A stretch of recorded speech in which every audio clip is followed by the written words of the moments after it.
Well, we've got a good day ahead of us to be hauling manure, and Jered got over to the field with his first load, and while he was waiting to offload, he noticed that the inside of the left steer axle, he noticed the tire was soaked in oil. So he felt the hub. He figured that hub was a little warmer than it should be.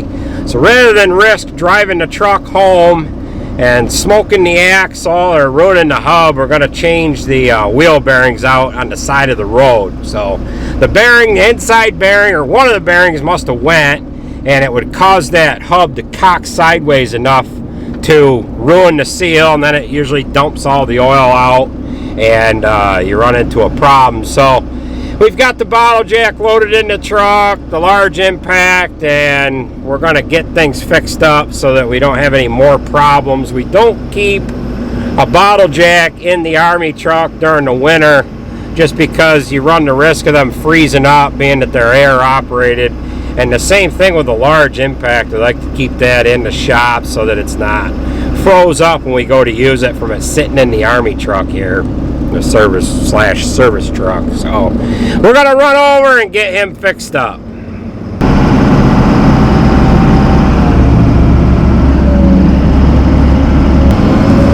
So we are coming up to where the 8320 ended up going off the road here.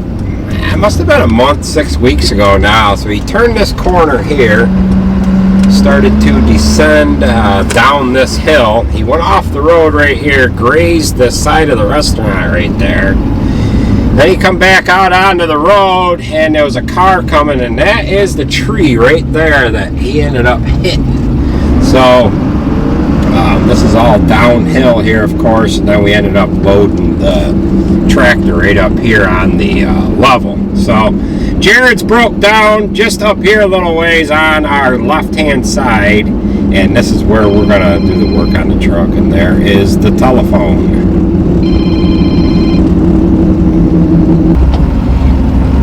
Alright, this is where Jered's at. Tim's coming at us the other way. He went around so that he could offload on his right-hand side.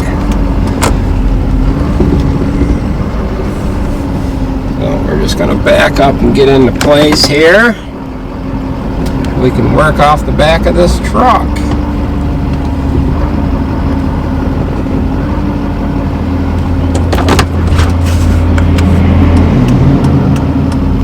Alright, let's see what we got here. Oh yeah, we're leaning a little bit, huh, Bob? Alright, we've got it jacked up now, and the back of the hub is wet here, so it still had oil in it anyways. You can see the streak of oil on the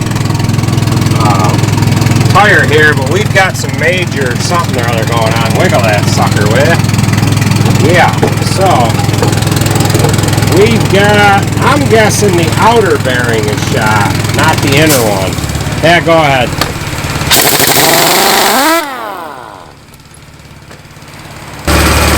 Got a small funnel in the Army truck. Yeah,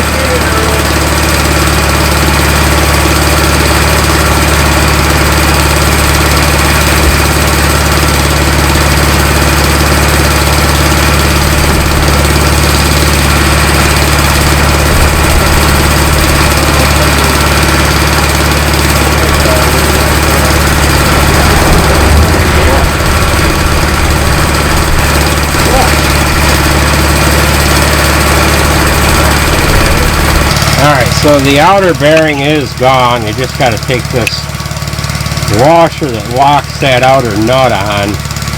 Gonna pound that back, get that nut off, and then the hub is going to come off. Right into that nut right there.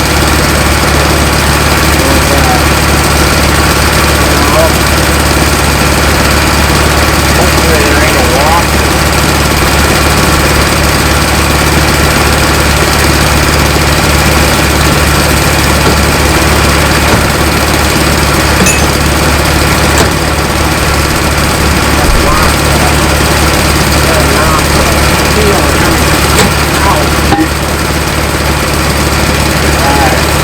Alright, what we've got here is we've got some broken studs that hold the dust cap on. There's one there that's broken, and then there's one here. So we got to dig them out. So we're just going to weld some nuts on and pull them out. And then where the gasket goes on here, it has the hub chafed back a little bit. So we got to grind this lip off right here so that the new gasket and dust cap can go on there. The clear view cap. And then I'm going to weld a bead of weld on this race right here, and then when that cools down, that's going to shrink that, and we're going to be able to get this race out.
Alright, so we had two studs right here and right there that were broke off. We peeled them out, and we've got an ugly looking bead of weld on this race here. So we're just going to flip the drum over and pound this race out. That should be cooled down and it'll shrink. That should fall right out of there. Then we've got to sand this aluminum part of the hub down because it rode on the axle nut and it's got it all peened over here. Alright, so we're working on the inner bearing right now, and to get that to come out easier, we're just putting a quick sloppy bead of weld on there. And then what that's going to do is when that weld cools, it's going to shrink, and it's going to allow this race to just kind of fall out of there. We won't have to hit it so hard.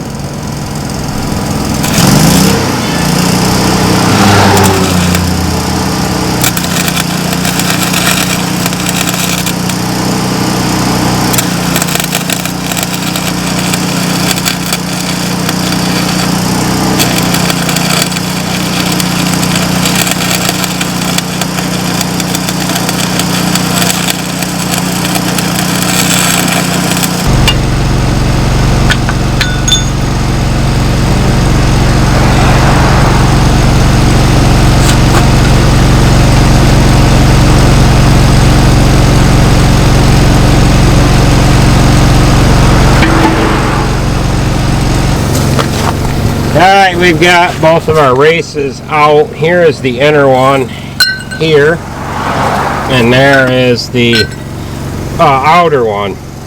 So we just got to clean up the inside of the hub a little bit, get all that crap out of there.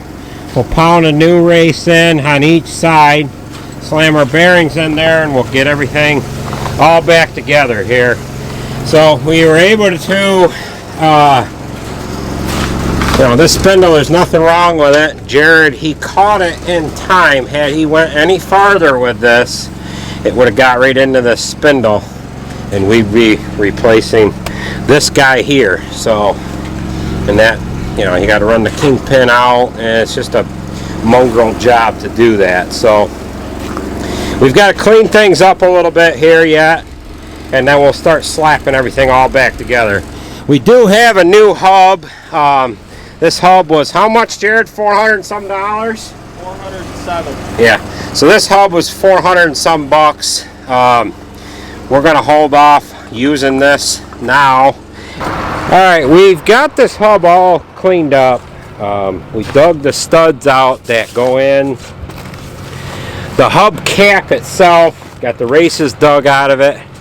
However, we see some stress cracks in the actual hub, so rather than risk it, we've got a new one. We're just going to throw a new one in it. We wasted a lot of freaking time digging them 2 broken studs out, but as we get motoring along here, we have discovered that it is cracked. Now, I don't know if it's gonna show up on the camera or not, but there is a small hairline crack right there. And I don't have a soapstone on me, but let's see if I can get this camera to show it. Let me get my pen out here. There's a hairline crack right there. You can just barely see it. It's right in front of my pen right there. So there's one right there. And then I thought I seen another one on this other side here. But it is right here.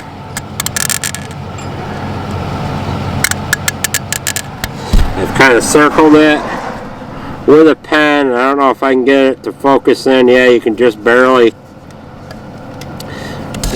see the crack right there. You can see that. I'm outlining it with my pen right now. So we're going to go ahead and just throw a new hub on this, and we're just going to be better off.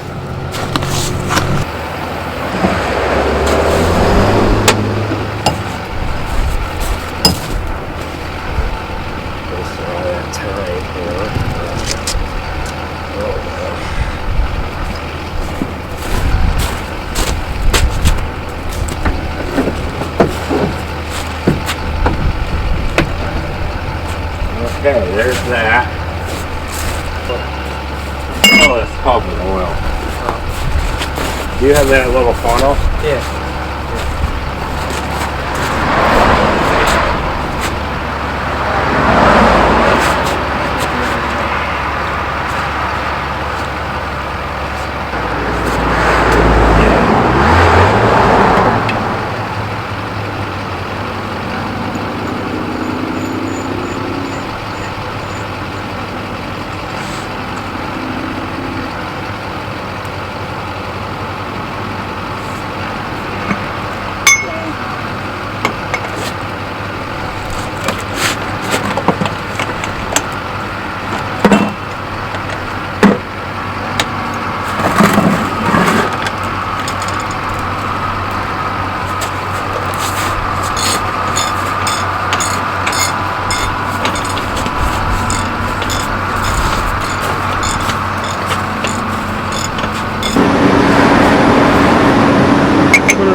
Alright, we've got everything all in place. The nut is torqued, the inner one, the outer one. And now we've got a washer on here that we need to bend over this nut, and that's going to keep everything locked. And then we can get our cap on there and brake drum, wheel, and everything else. Alright, we're all put back together, and we're going to head back to the shop and get working on the combine. We'll let these guys get back to hauling manure.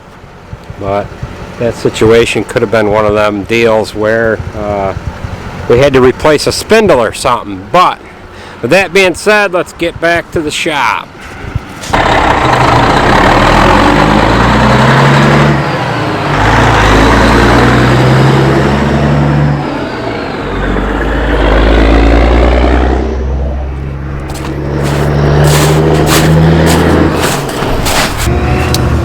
Alright, we are going to head back to the shop. That hub, which we had to replace it, so it's a new hub with a new hubcap, seals, bearings, and everything else, was $470 plus, well, that included the oil too.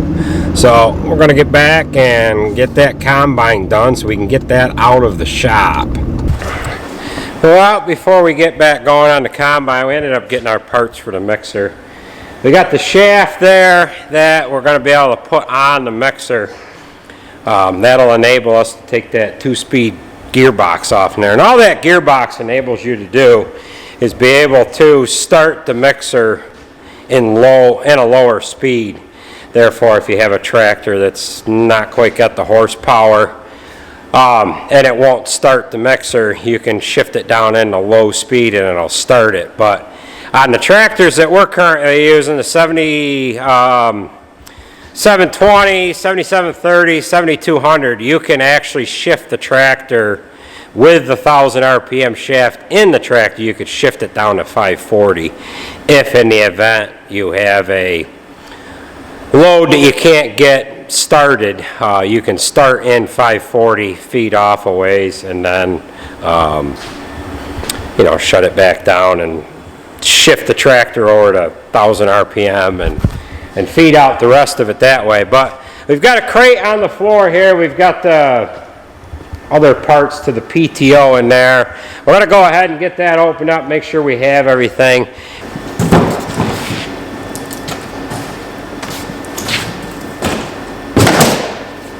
Alright, so we've got a new conveyor chain. Let's see. Drive out. And then we've got the brackets that we're going to need to like some master length.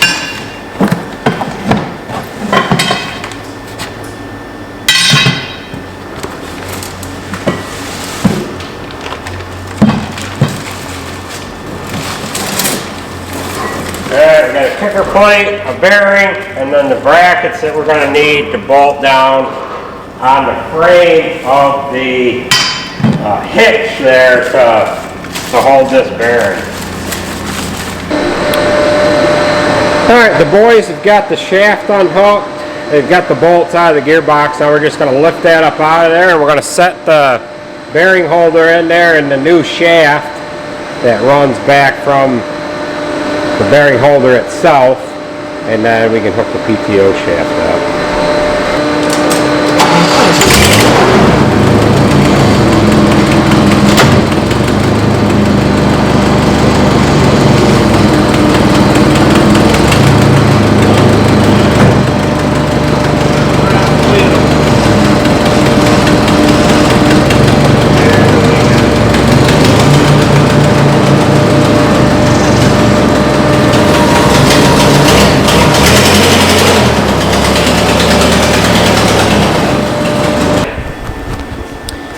Alright, we've got this mixer wagon set up just like the other one. We've got the gearbox removed, the 2-speed gearbox is removed, and we've got the shaft bearing holder bolted right there with the shroud on there. That shroud is from the 900 mixer, so this one is set up just like the white mixer. So Ben wasn't in here earlier and we explained what the purpose of this 2-speed gearbox was for. This 2-speed gearbox is for the red tractors, Ben. That's so that you can put the gearbox down in the low for when you don't have the horsepower on the red ones to get it going again, you know. Yeah. The other thing you can do with the red ones is if you get going down a hill, push the clutch in, engage the PTO and let the clutch out on the tractor at the same time, and then the momentum from the ground speed is going to help you get the PTO in gear. So if you were mixing feed with your red tractor, you'd be all the time looking for a hill to go down. Now this tractor here, like I was saying earlier, has got a 540 and 1,000 RPM lever on the back of the tractor for when you switch the power shaft from 1,000 to 540. You have to pull the lever back into 540 RPM speed range. On the older tractors, the older John Deeres, you can't. It ends up switching the speed inside the transmission when you change the shaft. Therefore, if you have a 1,000 RPM shaft that you're running off of, say, like a 4250 or even like a 10 series, like the 7810 that we had, if you couldn't start this mixer, what you'd have to do is put a PTO adapter on there, switch the power shaft on the tractor, get it going, and then switch yourself back. But these tractors have all the speed selectors right on the side of the transmission. That's essentially what this gearbox is doing. So this gearbox here, come off this 1200, it should work on a mixer down to about a 900, maybe even a 700. That shaft that we had to take out telescopes in. So if anybody is interested in this 2-speed gearbox, get a hold of me. I'll put an email in the description, and you can send me an email. I don't know what it's worth, but yeah, send me an email. I let that go cheap. We don't need it. So with that being said, that is going to do it for this video. I want to thank you for watching, and Ben says too, hit the thumbs up and subscribe. Hit the subscribe button, right? Yep.